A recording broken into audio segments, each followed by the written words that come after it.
தமிழ் உறவுகளுக்கு வணக்கம். செய்தி அப்படின்னு நம்ம போனோம்னாலே பயங்கரமான செய்தியா வரும். ஸ்டாலின் லண்டன் போகிறார், ஸ்டாலின் லண்டன்ல இருந்து திரும்பினார். எதுக்கு போனாரு? அவர் பேரனுக்கு ஏதோ பட்டமளிப்பு விழா போனாரு. இது ஒரு செய்தியாயா? நாட்டுக்கு போனாரா?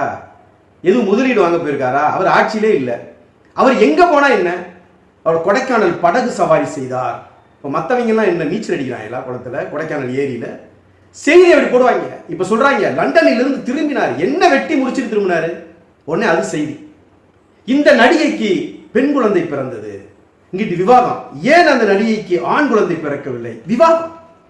ஆனா நாட்டில் எவ்வளவு முக்கிய செய்தி நடந்துகிட்டு இருக்கு தெரியுமா? எந்த ஊடகங்களால் அதை பத்தி விவாதம் நடத்துறானா? இன்னைக்கு இஸ்ரோல இருந்து 120 சயின்டிஸ்ட் விஞ்ஞானிகள் ராஜினாமா பண்ணியிருக்கிறாங்க. நீங்க நல்லா கவனிக்கணும். விருப்ப ஓய்வு பெறல, ராஜினாமா பண்றான். 120 விஞ்ஞானிகள் பண்ணியிருக்கிறாங்கன்னா இன்னைக்கு அது எவ்வளவு பெரிய செய்தி. இஸ்ரோங்கிறது ஒரு சாதாரண ஒரு நிறுவனம் கிடையாது. இஸ்ரோல வேலை பார்க்கிறோம். இந்தியன் ஸ்பேஸ் ரிசர்ச் ஆர்கனைசேஷன்ல, இந்திய விண்வெளி ஆராய்ச்சி கழகத்துல தான் பணிபுரிகிறேன் விஞ்ஞானியாகனா அவ்வளவு பெரிய பெருமிதம் உண்ட ஒரு இஸ்ரோ. 120 விஞ்ஞானி வெளியேறான். எங்க போறான்? வேலை வேணான்னு தூக்கி போட்டு போறான்னா அவன் எங்க போறான்? எங்க போறாங்கிறதுக்கு முன்னால நம்ம ஒரு விஷயத்தை தெரிஞ்சுக்கணும். இவங்கெல்லாம் யாருன்னு தெரிஞ்சுக்கணும். ரொம்ப ரொம்ப முக்கியமானவங்க. பெங்களூர்ல இருக்கக்கூடிய யுஆர்எஸ்சி, அதாவது யூஆர் ராவ் சேட்டலைட் சென்டர்ல இருந்து மட்டும் 80 விஞ்ஞானிகள் வெளியே போயிருக்காங்க. சந்திராயனுக்காக மிகப்பெரிய அளவில் ஒத்துழைத்தது இந்த யுஆர்எஸ்சி. திருவனந்தபுரத்தில் இருக்கக்கூடிய VSSC, Vikram Sarabhai space centre, அதுல இருந்து மட்டும் 20 விஞ்ஞானிகள் வெளியேறி இருக்கிறார். மொத்தம் 16,500 பேர் இஸ்ரோல விஞ்ஞானிகளா வேலை பார்க்கறதா சொல்றாங்க. எப்ப 16,500 பேர்ல ஒரு 120 பேர் போனா என்ன நீங்க நினைக்கலாம். ஆனால் அந்த 120 பேரும் மிக மிக முக்கியமானவர்கள்.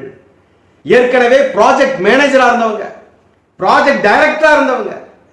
குறிப்பா சொல்லணும்னா சந்திரயான் 3 இருக்கு இல்லையா, அது போய் நிலாவினுடைய தென்பகுதியில் இறங்கிறதுக்கு அந்த லேண்டரை 1,00,000 தடவை ட்ரையல் பார்த்தா பாருங்க ஒருத்தன். அந்த விஞ்ஞானி ப்ராஜெக்ட் மேனேஜர் ஆதித்யா ரல்லபல்லி. இந்த 120 பேர்ல ஒரு ஆளா வெளியே போயிருக்கார். LVM-3 ராக்கெட்டுடைய ப்ராஜெக்ட் டைரக்டர் விக்டர் ஜோசப் வெளியேறி இருக்கிறார். இப்படி சொல்லணும்னா எண்ணற்ற முக்கிய பெருந்தலைகள் வெளியேறி இருக்கிறாங்கன்னா இது இஸ்ரோவுக்கு எவ்வளவு பெரிய பாதிப்பை உண்டு பண்ணும்னு இன்னைக்கு எந்த விவாதமும் கிடையாது. எந்த செய்தியும் இதுல பெருசா தெரியாது. நாம இதை விளக்கி சொல்ற வரைக்கும். அப்போ ஒரு கேள்வி வருதுல, பெருந்தலைகள், மிகப்பெரிய விஞ்ஞானிகள், மிகப்பெரிய அனுபவம் வாய்ந்தவர்கள் ஏன் போறான் அப்படிங்கிற கேள்வி நமக்குள்ள வரும். இதை சொல்லிட்டு இருக்கும் போதே போயிட்டாங்க போயிட்டாங்க போயிட்டாங்கன்னு சொல்லும் போதே ஏன் போனாங்க அப்படிங்கிறது நம்ம மூளைக்கு உதிக்கும். எதற்காக போயிருக்கணும் சொல்லுங்க? ஒரு ஒரு ஒரு இந்திய ஆராய்ச்சி நிறுவனம், விண்வெளி ஆராய்ச்சி நிறுவனத்துல விஞ்ஞானியா இருக்கிறவங்க வெளியேறாங்கன்னா அப்ப என்ன? ரொம்ப ரொம்ப எளிதா கண்டுபிடிச்சிடலாம். ஒரு ஊதியம் அவங்களுக்கான தகுந்த ஊதியம் இல்லை. சரி, தகுந்த ஊதியம் இல்லைங்கிறதுக்காக வெளியே போயிட்டாங்கன்னா அப்ப ஊதியமே இல்லாம சும்மா வீட்டில் போயிருக்கலாமா? அங்கதான் மிகப்பெரிய கேள்வி இருக்கு. சம்பளம் இங்க இல்ல, சரியா இல்லன்னு ஒருத்தர் வெளியே போறான்னா அப்ப எங்கேயோ சம்பளம் நிறைய தர்றான்னு தானே அர்த்தம். ரெண்டாவது பதவி உயர்வு, அதுக்குள்ள சாதி பார்க்கிறது, அதுக்குள்ள ஏற்றத்தாழ்வு பார்க்கிறது, அதுக்குள்ள இன்டர்னல் பாலிடிக்ஸ் பண்றது, சரியான நபருக்கு, திறமையான விஞ்ஞானிக்கு நல்ல ஒரு பொறுப்பு பதவியை தர்றது இல்லை. அப்ப இங்க என்ன சிக்கல் வருது அப்படின்னா, இந்த சிக்கலை வகுத்தது யாருன்னா இன்னைக்கு என்னடா செய்யலாம்னு தலையில கையை வச்சுக்கிட்டு யோசிச்சுக்கிட்டு இருக்கிற இதே அரசு, ஒன்றிய அரசு செஞ்ச வேலைதான் 2020 தனியார் மயமாக்குனது. எதை? விண்வெளி ஆராய்ச்சி துறையை தனியார் மயமாக்குனது. பிரைவேட்டைஸ், தனியார் மயம், தாராளமயம். அப்ப என்ன ஆயிடுச்சுன்னா இந்த ஸ்டார்ட் அப் கம்பெனிஸ் இருக்கு பாருங்க, இந்த ஸ்டார்ட் அப் நிறுவனங்கள் இருக்குது பாருங்க, இவங்க பூரா என்ன பண்றாங்கன்னா தகுதி வாய்ந்த, திறமை வாய்ந்த விஞ்ஞானிகளை, அனுபவம் வாய்ந்த விஞ்ஞானிகளை வாங்க, உங்களுக்கு நான் இந்த ப்ராஜெக்ட்ல உங்களை ப்ராஜெக்ட் மேனேஜரா போடுறேன், உங்களை இந்த ப்ராஜெக்ட்ல நான் ப்ராஜெக்ட் டைரக்டரா போடுறேன், உங்களுக்கு சம்பளம் இப்ப நீங்க இஸ்ரோல வாங்குறதை விட 2 மடங்கு அதிகம். முடிஞ்சு போச்சுல. ஒருத்தட்ட இஸ்ரோல வேலை பார்க்கறவர்கிட்ட இப்ப உதாரணம் 5 லட்சம் ரூபாய் சம்பளம் வாங்குறாருன்னு வச்சுக்கோம். 5,10,000 ரூபாய் தர்றேன் அப்படின்னு ஒரு ஸ்டார்ட் அப் நிறுவனம் சொல்லுதுன்னு வச்சுக்கோமே, போக மாட்டாங்க. சரி 5,25,000 ரூபாய் தர்றேன் அப்படின்னு சொன்னா கொஞ்சம் யோசிப்பாங்க. என்ன இருந்தாலும் ஒரு அரசு நிறுவனம் இஸ்ரோ அப்படிங்கிறது எவ்வளவு பெரிய ஒரு ஆராய்ச்சி கழகம், அதுல விட்டு நம்ம வெளியே போலாமா அப்படின்னு யோசிப்பாங்க. 5 லட்சம் சம்பளம் வாங்குறவர்கிட்ட 5.25 5.5 வரைக்கும் கூட பொறுத்துக்குவான். 8 லட்சம் ரூபாய் தர்றேன் விடு, நீ பெரிய அனுபவம் வாய்ந்தவன், எல்லாத்திலையும் நீ வேலை பார்த்துருக்கிற, அப்ப என்ன செய்யலாம்னா உனக்கு 10 லட்சம் தரேன்னு சொன்னா போவான்லங்க. அது மனித இயல்பு தானே. இன்னைக்கு நம்ம போடலாம், இன்னைக்கு நிறைய கருத்து சொல்லலாம் நம்ம. அது எப்படி அது இந்தியாவுக்கு செய்யற துரோகம் இல்லையா, அது இல்லையா, இது இல்லையா, நீங்கள் அதை வாங்கிட்டு படிச்சீங்களே, இதை வாங்கிட்டு படிச்சீங்களே, மானியம் வாங்கிட்டு படிச்சீங்களே அப்படிலாம் நம்ம பேசலாம். யாராக இருந்தாலும் அதற்கான பதவியும் அந்த பதவிக்கான ஊதியமும் வர்றப்ப யாரா இருந்தாலும் போவாங்க. அது ஒன்றும் தப்பு இல்லையே. அப்ப தப்பு எங்க இருக்கு அப்படிங்கறத முக்கியம். 2020 விண்வெளி ஆராய்ச்சி நிறுவனங்களை தனியார் மயமாக்குனது அது தப்பா அப்படின்னா அது தப்பு இல்ல. விண்வெளி ஆராய்ச்சியில இந்தியா பெரிய இடத்துக்கு போகணும், நிறைய விஷயங்களை கொண்டு வரணும்னா கொண்டு வரலாம், தனியார் மயமாக்கப்படலாம். ஆனால் அந்த தனியார் கொடுப்பதை விட இஸ்ரோ என்ன செஞ்சிருக்கணும், அதிகமான சம்பளமும் அதிகமான பதவி உயர்வுகளை திறமை வாய்ந்தவர்களுக்கும் கொடுத்து அவங்களை வேலை வாங்கி இருந்திருக்கணும்.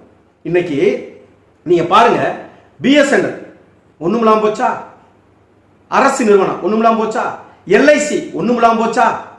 அப்ப BSNL ஒழிச்சது யாரு? எத்தனையோ தனியார் தொலைபேசி நிறுவனங்கள், அலைபேசி நிறுவனங்கள், காப்பீட்டு கழகம், அதே மாதிரி ரிலையன்ஸ், அது இதுன்னு எல்லாம் வந்துச்சு, முடிஞ்சு போச்சா. அப்ப என்ன, தனியார் மயம் ஆக்கினாலும் அவர்களுக்கு சரிநிகர் சமமாக அவர்களை விட அதிகமாக முன்னேறுவதற்கு வளர்ப்பதற்கான நிறுவனம், வளர்ந்த நிறுவனமாக BSNL LIC இது போன்ற எண்ணற்ற நிறுவனங்களை நம்ம பட்டியலிடலாம். அதையெல்லாம் விட்டது யாரு? இந்த அரசு. ஊழல், லஞ்சம், அவ்வளவுதான், முடிஞ்சு போச்சு. இன்னைக்கு பாதுகாப்பு துறையில கூட வந்துருச்சு. நீங்க சாதாரணமா ஒரு மினி பஸ் வச்சிருக்கிற ஒரு தனியார் நிறுவனத்தை வச்சுக்கோங்க, வண்டிய ரதமா வச்சிருக்கான், 2 வருஷத்துல அந்த பஸ்ஸை போட்டு புது பஸ் வாங்குறான்.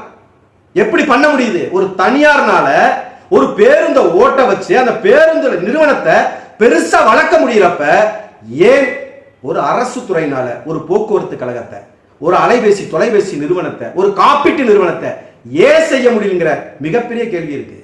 இன்னைக்கு இந்த 120 போனதுனால என்ன நம்ம கேட்கலாம், 16,500 பேர் இருக்காங்க. ஆனா Gaganyaan G1, SSLV L1, GLSV F-17, BSLV N1 இது எல்லாமே தடைபட்டு நிக்குது, பாதியிலே வேலை நிக்குது. அப்ப இன்னைக்கு என்ன யோசிக்குதுன்னா, இந்திய அரசு என்ன யோசிக்குதுங்கிறத விட என்ன யோசிக்கிறதா சொல்றாங்கன்னா, நாசால, ஐரோப்பிய விண்வெளி துறையில என்ற மாதிரியான இன்ஃப்ராஸ்ட்ரக்சர் அவங்களுடைய அமைப்பு எந்த அளவுக்கு இருக்குதோ அதுவோட நம்ம அமைப்பை மாத்தணும்னா ஒருவேளை இந்த மாதிரியான ராஜினாமா செஞ்சுட்டு போறவங்க போகாம இருக்கலாம் அப்படின்னு ஒன்று ஆராயிரதா சொல்றாங்க. இன்னொன்று என்ன சொல்றாங்கன்னா, அந்தந்த விண்வெளித்துறை இப்ப ஸ்ரீஹரிகோட்டால, அகமதாபாத்ல, இப்படி அங்கங்க இருக்கக்கூடிய விண்வெளி துறையில அந்த டைரக்டர் பார்த்து இனிமேல் ராஜினாவை ஏற்கக்கூடாது, மத்திய விண்வெளி துறைக்கு தான் அதை அனுப்பணும், அவங்க பார்த்து தான் அந்த ராஜினாமாவுக்கு ஒப்புதல் தரணும்னு செய்யலாம்னு யோசிக்கிறாங்க.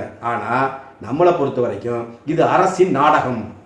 தனியார் தான் முன்னால வரணும், தனியார் நிறுவனங்கள் தான் வளரணும்னு அரசே நினைக்குது. உதாரணம், BSNL ஏன் கீழே போச்சு, LIC ஏன் கீழே போச்சு, இப்படி யோசித்து பாருங்க. அப்ப அரசே இதை விரும்பல, அரசே இதை ஏற்கல, அரசே என்ன செய்யுதுன்னா அவர்களுக்கானவர்களான அந்த ஸ்டார்ட் அப் நிறுவனங்கள் இருக்கு பாருங்க, இவங்கள பூரா ஆரம்பிக்க விட்டு கடைசியில ஒண்ணும் இல்லாம எதை அரசு துறைகளை ஒண்ணுமில்லாம ஆக்குறது தான் இந்த அரசினுடைய வேலை. அப்ப இது எந்த வரிசையில வரப்போகுது இஸ்ரோ அப்படின்னா, BSNL LIC வரிசையில் இஸ்ரோ வருவது உறுதியாகிறது. புரிந்து கொள்வோம், அறிந்து கொள்வோம்.